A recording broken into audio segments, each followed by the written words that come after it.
जय हिंद दोस्तों, आप लोगों का एक बार फिर से मिशन लुसेंट टेलीग्राम के यूट्यूब चैनल पर स्वागत है। आज हम लोग डे 3 में 10 प्रश्न को देखेंगे। आप उसी तरह हमसे पहले आंसर करेंगे और देखेंगे 10 में आप कितना स्कोर कर पा रहे हैं। ये सभी प्रश्न परीक्षा के दृष्टिकोण से अति महत्वपूर्ण होने वाला है। आज का पहला प्रश्न है, अर्थशास्त्र को व्यष्टि और समष्टि में किसने विभाजित किया?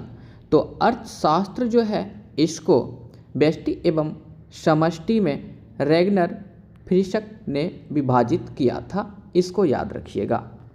अगला प्रश्न है, नीति आयोग निम्नलिखित में से किस दिन अस्तित्व में आए? तो ये 1 जनवरी 2015 को अस्तित्व में आए थे। नीति आयोग, इसके अध्यक्ष जो होते हैं वो प्रधानमंत्री होते हैं, इसे याद रखेंगे। अगला प्रश्न, निम्नलिखित में से कौन सी मदें राष्ट्रीय आय में शामिल नहीं की जाती है? तो इसमें लाभांश को शामिल किया जाता है, भविष्य निधि को शामिल किए जाते हैं, विदेशी पर्यटक द्वारा देश में व्यय, ये तीनों शामिल किए जाते हैं, लेकिन शेयर एवं डिवेंचर्स इसे शामिल नहीं किए जाते हैं, इसे याद रखेंगे। अगला प्रश्न, किस संविधान संशोधन अधिनियम के तहत सिक्किम को पूर्ण राज्य का दर्जा प्राप्त हुआ था? तो यह बात सिक्किम की गई है, तो इसे 36वां संविधान संशोधन के तहत पूर्ण राज्य का दर्जा दिया गया था। पूछा जा सकता है 36वां संविधान संशोधन हुआ कब था? तो ये 1975 में हुए थे, इसे याद रखेंगे। और इसी तहत सिक्किम जो है 22वां राज्य बन गया था। और इससे एक क्वेश्चन पूछा जाता है, सिक्किम को सह राज्य या राज्य के रूप में प्रवेश कब मिला? तो ये 35वां संविधान संशोधन 1974 के तहत, ये भी याद रख लेंगे। अगला प्रश्न, लोक अदालत की स्थापना पहली बार किस राज्य में हुई थी? तो ये गुजरात राज्य में हुए थे। ऑप्शन नंबर इसका बी हो जाएगा, यहाँ पे थोड़ा लिखा हुआ है ACBD, तो ऑप्शन नंबर बी इसका याद रखिए, गुजरात। अगला प्रश्न, राष्ट्रीय आपातकाल की उद्घोषणा संसद के अनुमोदन के बिना कितने समय तक लागू रह सकती है? तो इसका आंसर हो जाएंगे 1 माह तक, इसे याद रखेंगे। आगे है, संघ की कार्यपालिका शक्ति कहाँ निहित होती है?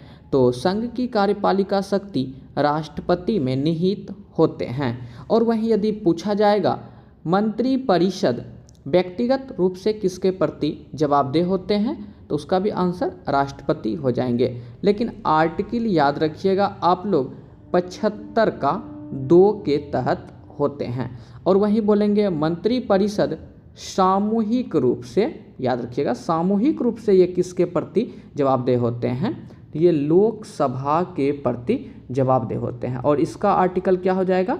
75 का 3, इसे याद रखेंगे। अगला प्रश्न है, विभिन्न राज्य के उच्च न्यायालय में न्यायाधीश की संख्या कौन तय कर सकता है? तो विभिन्न राज्य के उच्च न्यायालय में न्यायाधीश की संख्या राष्ट्रपति तय करते हैं, इसे याद रखेंगे।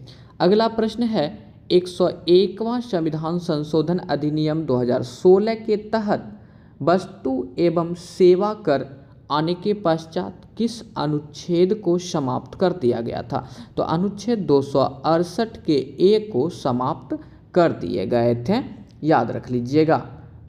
और 10वां प्रश्न है, 1934 में डॉक्टर विश्वेश्वरैया ने अपने किस प्रसिद्ध शोध ग्रंथ में देश के आर्थिक विकास की एक 10 वर्षीय योजना प्रस्तुत की थी? तो इसका आंसर हो जाएंगे the planned economy of India, option number A. आपको poverty and unBritish rule in India के लेखक कौन हैं? ये कमेंट बॉक्स में कमेंट करना है। और आज का आखिरी प्रश्न, ये आपके लिए प्रश्न लगाए गए हैं। प्रश्न है, पर्यावरणविद सुंदरलाल बहुगुणा, जिसका निधन 21 मई 2021 को हो गया था, किस आंदोलन से संबंधित थे? तो इसका आंसर आप लोग कमेंट बॉक्स में कमेंट कर दीजिएगा। वीडियो में अंत तक बने रहने के लिए सभी साथी को धन्यवाद। अगर आप अभी तक हमारे चैनल्स पर नए हैं तो चैनल्स को ज़रूर सब्सक्राइब करें, ताकि डे 4 जैसे ही अपलोड हो वो सबसे पहले आप तक पहुँचे।